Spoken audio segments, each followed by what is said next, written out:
And it's sad that now they have gone for Hassan Omar, an innocent bystander, because him is just doing his own party politics. My sister here, who was our very, very able SG, until she was unceremoniously hounded out, would tell you that any party is free to field candidates wherever they wish and wherever they want.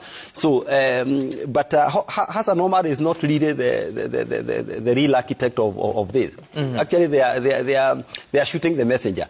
The person they should be going for is the president, because the president is actually the one who really wants to get into these ODM, stronghold.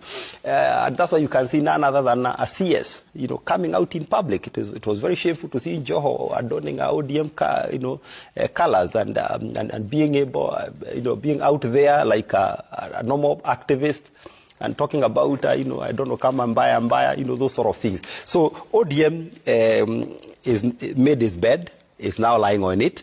It's now a divided party. It is a diminished party, especially the leader ground group. You can actually see, and I said this, Sam, in the last time I was here, that actually the people you can actually see are with the leader Mwananchi. So maybe we are yet to see, the